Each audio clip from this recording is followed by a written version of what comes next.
Բասման խոսքով Հատվաժան դատարան ես բազմիցս հայտնել եմ մեր դիրքորոշումն առայլ, որ մենք առաջին չենք ընդունում մեղադրանքը, երկրորդ համարում ենք, որ այն ունի քաղաքական բաղադրիչ, եւ երրորդ համարում ենք, որ առհասարակ մենք գործ չունենք հանցավոր արարքի հետ, այդ առումով ամբողջությամբ միանում եմ գործընկերոջս պարոն Խուդոյանի շատ մանրամասն բազմախոսքին, բայց նաև երկրորդ բաղադրիչը այստեղ կա, նշված ոչ հանցավոր գործողությունները, որոնք որ շատ հստակ ներկայացվեց, ունեն նաև մի կարևոր առանձնահատկություններ, որ կան մարդիկ, որոնց կապը առհասարակ որևէ գործընթացին, անգամ օրինական գործընթացից, մենք պնդում ենք, որ որևէ ապացույց չկա, որ այդ գործընթացները եղել են ոչ օրինական եւ նորից խմբման են պարոն Խուդոյանի բազմախոսքին, անգամ մասնակցություն որպես այդպեսին չի եղել։ Եվ դրա դրսևորումներից մեկը հենց իմ պաշտպանյալի Տիգրան Գալստյանի պարագան է։ Մասնավորապես ես ուզում եմ դատարանի ուշադրությունը հրավիրել հետևյալ հարցերին։ Առաջին, մենք առաջին իսկ օրից բարձրացրել ենք այն հարցը, որ գաղտնալսման համապատասխան արձանագրությունը, որտեղ որ չգիտենք թե ինչ հիմքով նշված է եղել նաև պաշտպանյալի անունը, ուղղակի մարդը չի մասնակցել այդ զրույցին։ Կրկնում եմ վերստին, զրույցը որևէ հանցավոր բաղադրիչ չի պարունակել, բայց ինչևէ չի մասնակցել պաշտպանյալս։ Ավելին, երբ որ նախաքննությունը ավարտվել է, մենք ստացել ենք ամբողջ նյութերը, մենք տեսել ենք, որ այդ հանդիպումը ըստ արձանագրության սկսելուց շատ կարճ ժամանակ առաջ պաշտպանյալս հեռախոսային խոսակցություն է ունեցել բոլորովին այլ վայրում, որ կետից, որ համապատասխան զրույցի վայր հասնելը ես կասեի, որ անհնար էր, թեև մեր ձևով ասեմ, որ գործնականում դժվար իրագործել էր, թեև ինքս եմ փորձել, դա անհնար էր համապատասխան ժամանակամիջոցում։ Այսինքն այն ապացույցը, որը ենթադրում ենք, որ վերաբերում է Տիգրան Գալստյանին, թեև ապացույցների տարանջատում չի արվել, ինչը ուղղակի անհնար է դարձնում, պատշաճ վարույթ է այս փուլում։ Ես ակնկալում եմ, ես անկեղծորեն ակնկալում եմ, որ գոնե որոշակի այսպես տվյալներ կբերվեն, այս ապացույցը վերաբերվում է այս մեղադրյալին, այս ապացույցը, մյուս մեղադրյալին այս ապացույցը։ Եվ այդ դեպքում մենք արդեն ավելի Տիկին Սողոյանի քարտեզը ավելի հեշտ կլիներ մեր համար դրաստել։ Ինչևէ, մենք ունենք ընդամենը մեկ զրույցի գաղտնալսում, որտեղ որ ընդամենը որպես նախաբան նշված է Տիգրան Գալստյանի անունը, այսինքն արձանագրություն կազմողը նշում է, որ զրույցին մասնակցում են SS մարդիկ։ Եվ որևէ բառ, որևէ տառ, թե ձայնի մեջ, թե տեքստի մեջ չի երևում, որ նշված չի, որ Տիգրան Գալստյանը այդտեղ ասել է։ Չի մասնակցել պարզապես, նորից ասեմ, հանցավոր բնույթ չունեցող այդ զրույցը։ Երկրորդը, մենք այստեղ խոսում ենք տարբեր բաներ չհայտնաբերելու մասին, աստղիկների մասին եւ այլն եւ այլն եւ այլն։ Միակ բանը, որ հայտնաբերվել է, դա ծխերն են։ Այդ ծխերը, որոնք որ նորից պետք է հիշեցնեմ, մեր քաղաքական իրականության մեջ հայտնվեցին 2018 թվականի հենց այս օրերին ազգային ժողովի ամբիոնից, այսինքն 8 տարի առաջ, երբ ազգային ժողովի այն ժամանակվա երկու պատգամավորներ ելույթի ժամանակ այդ արձակում իրականացրեցին, դա իրենց քաղաքական գործընթացի մեջ որպես ինչ-որ ակցիա դիտելով։ Խոսքը վերաբերում է Արարատ Միրզոյանին եւ եթե չեմ սխալվում Լենա Նազարյանին։ Այսինքն այդ օրից սկսած ծխերը քաղաքական գործընթացների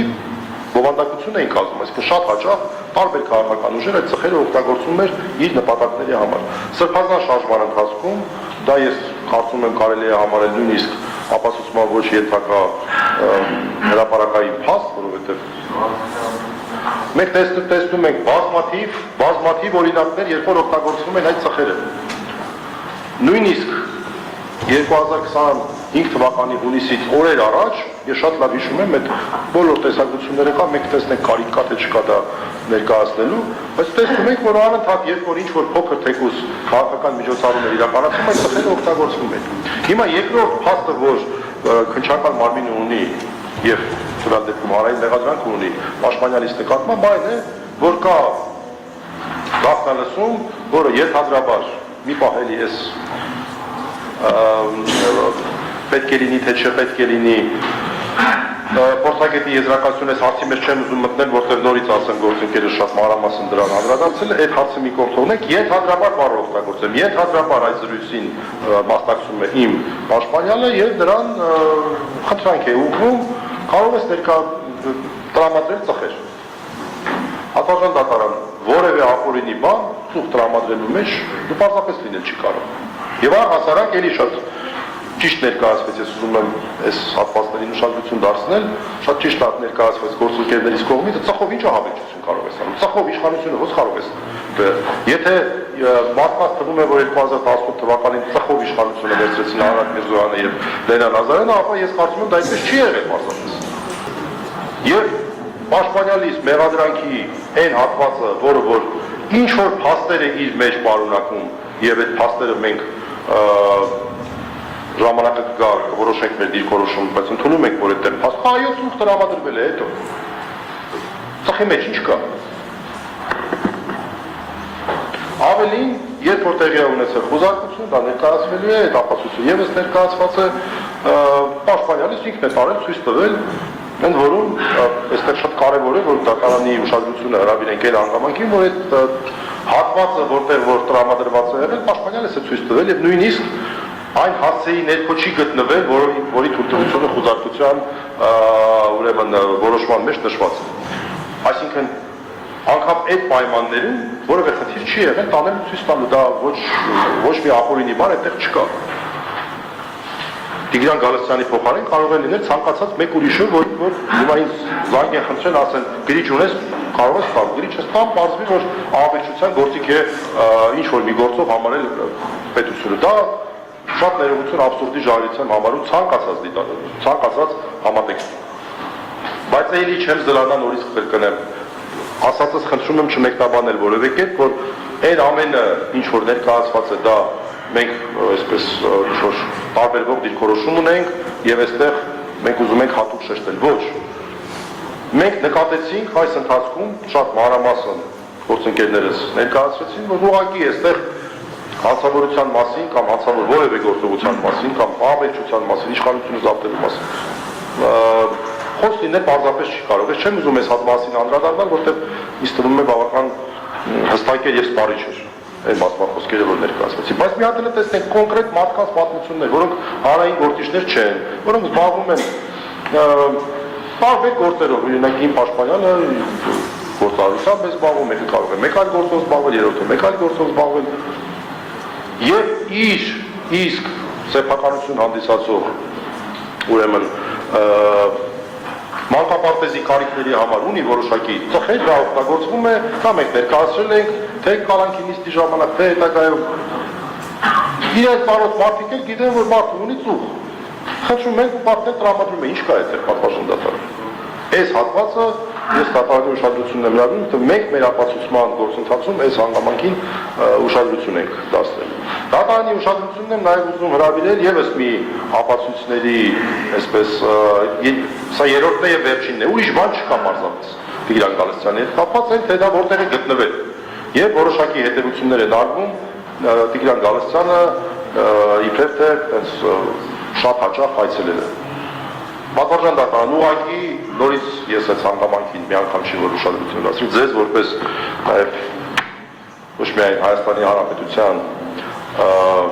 Երևան քաղաքի քրեական դատարանի դատավոր, այլև որպես երևանցի դիմեմ, այդ փորձեք հասկանալ մարդու բնակության վայրը եւ այդ տարածքը ինչ հեռավորության վրա են գտնվում։ Արդյոք այդ դեպքերը չի նկարագրված, այդ մարդ իրականից պարզապես դուրս է եկել եւ օրինակ հեռախոսից ինչ-որ մեկի հետ խոսել է։ Այս մի փոքր բացելով ես նաեւ դատարանի այս փուլի խնդիրն այն է, որ դատարանը նաեւ պատկերացում կազմի, մենք ինչ ենք փորձելու հիմնավորել։ Այս հանգամանքի վրա ենք մենք շեշտադրում անելու։ Ես խնդրում եմ դատարանը այս հանգամանքին ուշադրություն դարձնել։ Այնուհանդերձ ես կուզեի մի իրավական հարցի եւս անդրադառնալ, որը այս ընթացքում շատ է խոսվել եւ ես շատ կարեւոր եմ համարում, որպեսզի գաղտնալսումների իրավաչափության հարցին մենք անդրադարձություն ունենանք։ Սա բացի այն հանգամանքից, որ քաղաքականացված հարց է, ազգային ժողովի արգելից են ներկայացվել, հետո պարզվեց, որ կեղծիքներ են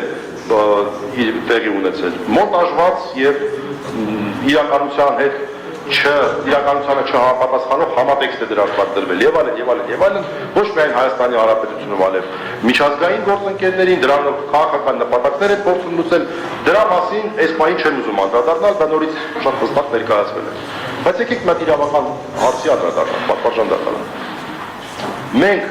արդյոք իրավասու ենք, առհասարակ այս գաղտնալսումները, որոնք որ ինչպես նշվեց, չի լսվում կամ անհասկանալի է եւ այլն, ինչ իրավական ռեժիմով առհասարակ դրանց կարող ենք անդրադառնալ։ Ես ուզում եմ մի հայմատություն անցկացնել, այս պահին ես այդպես չի որ ինչ-որ լուծումներ եմ առաջարկելու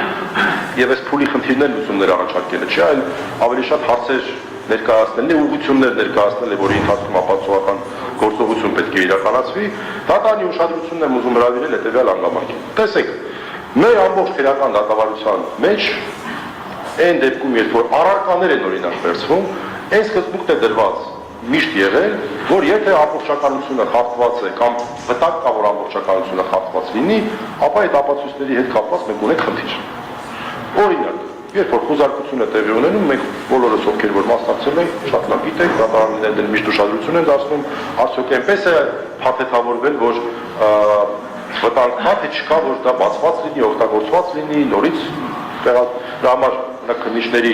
պրոֆեսիոնալիզմի կարևոր բաղադրիչ է կազմում այն, թե ինչքան լավ են կարողանում նրանք փաթեթավորել, որ որևէ մեկի մոտ հարց չառաջանա փաթեթների ամբողջականության հետ կապված։ Եվ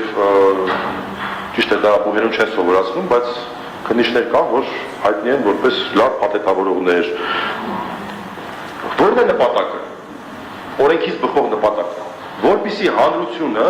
տեղեկանա, իրազեկ լինի եւ կասկած չմնա հանրության մոտ, որ ինչ-որ բան է այդտեղ ավելացվել կամ պակասացվել, ամբողջականությունը խախտվել է։ Սա է իրավունքի տրամաբանությունը դատավարական բոլոր ճյուղերում եւ հատկապես քրեական դատավարությունում, որովհետեւ քրեական դատավարությունում մարդկանց ճակատագրի հարցն է, մարդկանց ազատության հարցն է, մեր պարագայում այստեղ նաեւ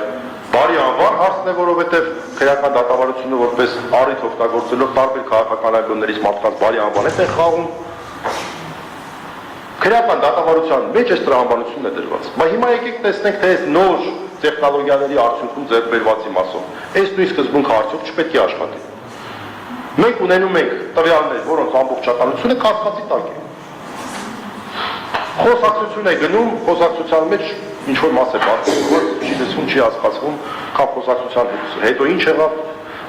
Շատ դեպքերում ակնհայտ է, որ այդտեղ ինչ-որ հարց են քննարկում, հետո